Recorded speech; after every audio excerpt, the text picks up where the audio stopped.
جہاں بھی رب لے چلے۔ وہ ہلکا سا مسکرائی اور اٹھ کھڑی ہوئی۔ ہم دونوں یونیورسٹی سے نکل کر بیر روڈ پر آ گئے۔ اس دور میں مجھ جیسے غریبوں کے لیے صرف تانگے کی سواری ہوا کرتی تھی۔ یہ الگ بات تھی کہ آبش ایک بڑی سی گاڑی میں اپنے ڈرائیور کے ساتھ یونیورسٹی آتی تھی۔ تانگے کی سواری اس کی شان کے خلاف تھی اور میری اوقات کے مطابق تھی۔ میں نے اسے پہلے ہی کہہ دیا تھا کہ میں تمہیں کار میں بٹھانا افورڈ نہیں کر سکتا، اسی لیے اس تانگے پر ہی تم کو صبر کے ساتھ اور خوشی خوشی بیٹھنا ہوگا۔ وہ مسکرا دی۔ میں جانتا تھا وہ میرے ساتھ پیدل بھی سفر کرنے کے لیے راضی تھی۔ تانگے پر بیٹھ کر ہم جاڑے کے موسم میں ہلکی دھوپ میں شہر کے بازار میں آ گئے۔ میں اسے چاچے گامے کی ٹھیری پر لے گیا۔ چاچا گاما کھوئے والی کلفیاں فروخت کرتا تھا۔ میں نے وہاں سے 2 کھوئے والی کلفیاں خریدیں اور ایک آبش کو دے دی اور ایک خود کھانے لگا۔ 4 آنے سے 2 کلفیاں خریدنا اس وقت بہت عیاشی تصور کیا جاتا تھا۔ اس نے پہلے کبھی ایسی چیز نہیں کھائی تھی۔ کلفی کھاتے وقت کلفی سے بہتا کھویا اس کے ہونٹوں سے نیچے لٹپک رہا تھا۔ کھوئے کے کچھ قطرے اس کی ناک پر بھی لگے ہوئے تھے۔ اسے دیکھ کر میں مسکرانے لگا۔ وہ سمجھ گئی کہ میں کسی وجہ سے ہنس رہا تھا۔ اگلے ہی پل اس نے اپنی کلفی میری ناک اور منہ پر مل دی اور میرے ہاتھوں سے میری کلفی چھین کر کھانے لگی۔ اس کے چہرے پر اس وقت جو مسکان تھی وہ قابل دید تھی۔ اس وقت ایک ہی پل میں وہ مجھے بہت پیاری لگی تھی۔ دل چاہ رہا تھا کہ وہ ایسے ہی زندگی بھر کھڑی رہے میرے سامنے اور میں اسے یوں ہی مسکراتے ہوئے دیکھتا رہوں۔ وہ پہلا اور آخری موقع تھا جب آبش میرے ساتھ باہر کہیں گئی تھی۔ میرے لیے وہ چند لمحے سیر و سیاحت کی ہی طرح تھے۔ آج کے دور کے بچے اس سیر کو ڈیٹ پہ جانا کہتے ہیں۔ وہ تانگے کی سواری اور کلفی کا مزہ مجھے ساری زندگی یاد رہا، کبھی بھلا ہی نہیں سکا۔ جس دن ہمارا یونیورسٹی کا آخری دن تھا، اس دن آبش بہت کمزور دکھ رہی تھی۔ میں اپنا سامان بیگ میں سمیٹ کر یونیورسٹی ہی لے آیا تھا اور اسے باہر چائے کے ڈبے پر رکھ دیا تھا تاکہ یہاں سے جب فارغ ہوا تو سامان یہیں سے اٹھا کر اپنے گھر کو لوٹ جاؤں۔ اس دن تمام اساتذہ نے ہمارے ساتھ تصویریں بھی بنوائیں۔ یہ الگ بات ہے کہ وہ تصویریں کبھی مجھ تک نہیں پہنچیں۔ تمام کلاس فیلوز سے آخری بار ڈھیر ساری باتیں کیں۔ اس دن زندگی میں پہلی بار وقت بہت تیزی سے گزر گیا۔ اساتذہ سے اور کلاس فیلوز سے باتیں کر کے جی ہی نہیں بھر رہا تھا، مگر اس دن وقت ہمارے حق میں نہیں تھا۔ پھر میں آبش سے ملا۔ وہ غمگین ہو گئی تھی۔ میں بھی اپنے آنسو بہت مشکل سے روکے کھڑا تھا۔ اس نے مسکرانے کی ناکام کوشش کی۔ میں اسے جی بھر کر دیکھ رہا تھا۔ اس سے دور جانا پلسرات سے گزرنے کے طرح محسوس ہو رہا تھا۔ پھر اس نے اپنی انگلی سے ایک سلور رنگ کی انگوٹھی اتار کر میرے بائیں ہاتھ کی چھوٹی انگلی میں پہنا دی۔ میری چھوٹی انگلی اس کی لیڈی فنگر سے بڑی تھی، اس لیے وہ انگوٹھی میری آدھی انگلی میں ہی سما سکی۔ میں نے اپنے گلے میں پہنی ہوئی چین اتار کر پاگلوں کی طرح اس کے گلے کے بجائے اس کی کلائی پہ بل دے کر باندھ دی۔ یہ سب کچھ ایک ہولناک خاموشی کے زیر اثر ہو رہا تھا۔ وہ بھی چپ تھی، میں بھی چپ تھا۔ اس کی آنکھیں بھی سرخ ہو گئی تھیں، میری پیشانی بھی جلنے لگی تھی۔ پھر وہ ایک نظر مجھے دیکھ کر ہزار ضبط کے باوجود 2 آنسو جلدی سے بہا کر بغیر کچھ کہے، بغیر الوداع کیے، وہ جلدی سے بھاگ کر اپنی گاڑی میں جا کر بیٹھ گئی۔ میں حیرت سے اسے دیکھ رہا تھا۔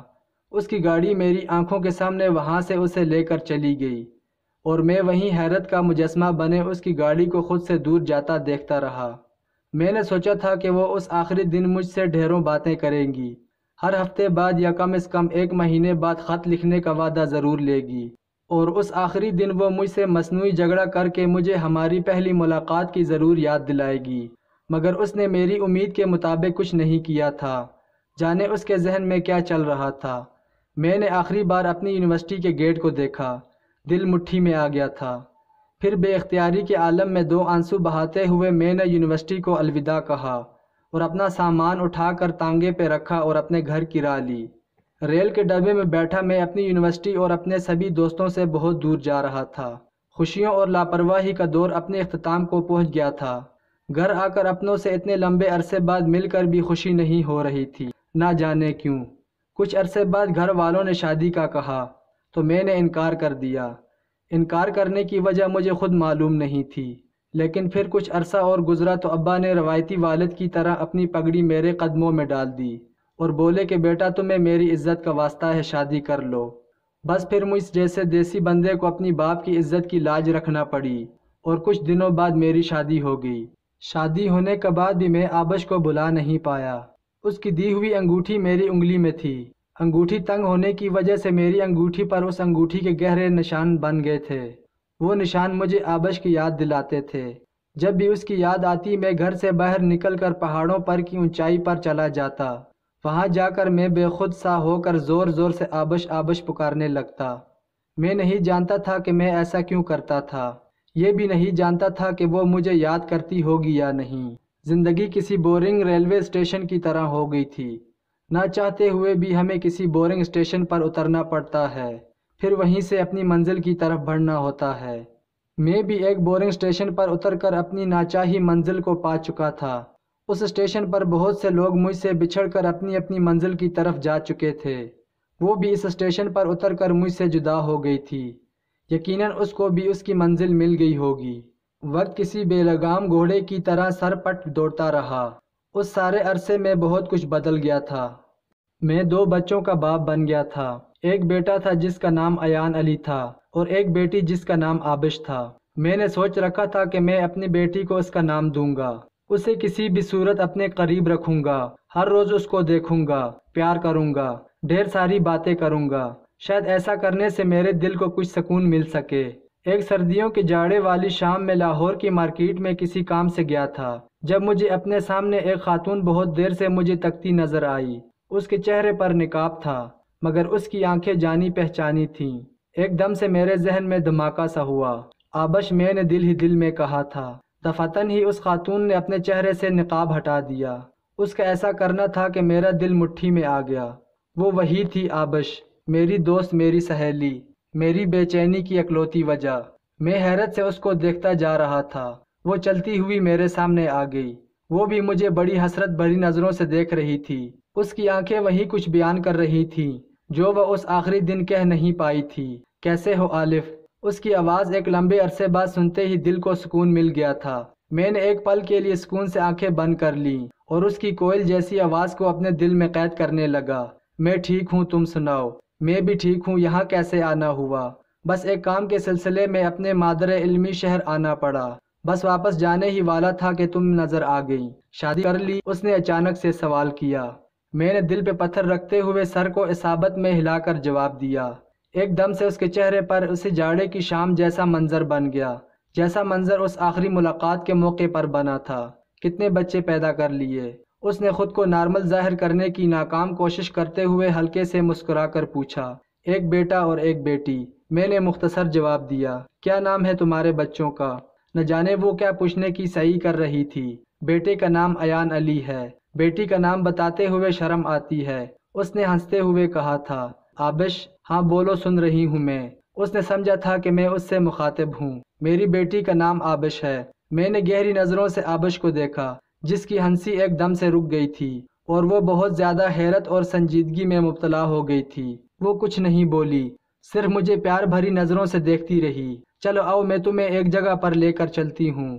اس نے میرا ہاتھ تھامنا چاہا مگر پھر ایک پل میں رک گئی۔ میری طرف اپنے بڑھتے ہاتھوں کو اس نے پیچھے ہٹا لیا۔ وہ مجھے ٹانگے پر بٹھا کر ایک یادوں بھری جگہ پر لے آئی۔ میں سوچ رہا تھا کہ وہ کتنی بدل گئی تھی۔ کار میں بیٹھنے والی لڑکی ٹانگے پہ کیسے سکون سے بیٹھتی تھی۔ وہ مجھے چاچے گامے کی ٹھیری پر لے آئی۔ چاچا گاما بھی بوڑھا ہو چکا تھا۔ آبش کو دیکھ کر چاچا گامے نے اس سے جلدی میں سوال کیا۔ آبش پتر، اج خیر تسی، دیر کیوں کر دی تھی آون وچ؟ چاچے گامے کے سوال سے مجھے اندازہ ہوا کہ آبش وہاں روز ہی آتی تھی، تبھی تو چاچا گاما اس سے اس بارے میں پوچھ رہا تھا۔ بس چاچا بازار گئی سی، اتھے ہی دیر لگی ہوگی۔ میں حیرت سے آنکھیں پھاڑ پھاڑ کر اس لڑکی کو دیکھ رہا تھا جس کو پنجابی کا ایک لفظ نہیں آتا تھا اور اسے پنجابی سے چڑ تھی، مگر آج وہ بہت اچھی پنجابی بول رہی تھی۔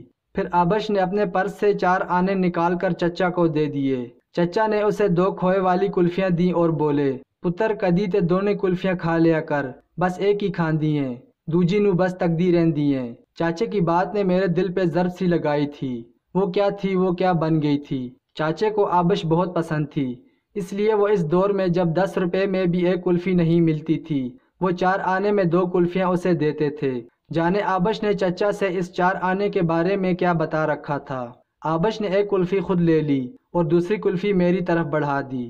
میں نے آبش کو دیکھا جو بڑے چاو سے کلفی کھاتے ہوئے مجھے دیکھ رہی تھی۔ اس دن اس نے ساری کلفی بغیر ناک اور منہ گندا کیے کھائی تھی، جبکہ اسے دیکھتے دیکھتے میرے ہاتھوں میں پکڑی کلفی پگھل کر میرے ہاتھوں کو گندا کر گئی تھی۔ میں نے دیکھا کہ اس کی کلائی میں میری دی ہوئی چین ویسی کی ویسی بندھی ہوئی تھی۔ تمہارے بچوں کا کیا نام ہے؟ میں نے یوں ہی پوچھ لیا تھا۔ اس نے میری طرف ذرا ٹھہر کر دیکھا، پھر میرے چہرے پر نظریں ٹکا کر بولی، بچوں کے نام تب رکھے جاتے ہیں جب بچے ہوں، اور بچے تب ہوتے ہیں جب شادی ہو۔ ہاں، اگر میں شادی کرتی اور میرے بچے ہوتے تو میں اپنے بیٹے کا نام الف رکھتی۔ اس نے خود پر نہ جانے کیسے ضبط کر رکھا تھا، جبکہ میرا ضبط جواب دیتا جا رہا تھا۔ پھر میں اس سے کوئی اور سوال نہ کر سکا، کیونکہ اس کا ہر جواب مجھے زندہ درگور کر دیتا۔ میں نے اپنی انگلی سے اس کی دی ہوئی انگوٹھی اتار کر اس کی انگلی میں پہنا دی، اور بغیر کچھ کہے وہاں سے اپنے دیس لوٹ آیا۔ نہ ہی میں نے کچھ کہا تھا اور نہ ہی اس نے مجھے روکا تھا۔ ریل کے ڈبے میں بیٹھے ہوئے سارے راستے میری آنکھوں سے آنسو بہتے رہے۔ سالوں گزر گئے، میری انگلی پہ اس کے انگوٹھے سے بننے والا نشان آج بھی موجود ہے۔ اس نشان والی جگہ کو دائرے کی شکل میں سوئی سے کھوجتا رہتا ہوں، جس سے وہ زخم بن جاتا ہے، اور وہ زخم مجھے آبش کی یاد دلاتا ہے۔ آج اس بات کو آدھی صدی گزر گئی ہے، میری انگلی پر وہ نشان آج بھی باقی ہے۔ اس دن کے بعد میں اس سے کبھی نہیں ملا، نہ ہی اس شہر پھر کبھی لوٹ کر گیا، مگر وہ کھوئے والی کلفی کا سواد آج بھی میری زبان پہ محسوس ہوتا ہے۔ اس کی ہنسی آج بھی مجھے اپنے قریب محسوس ہوتی ہے۔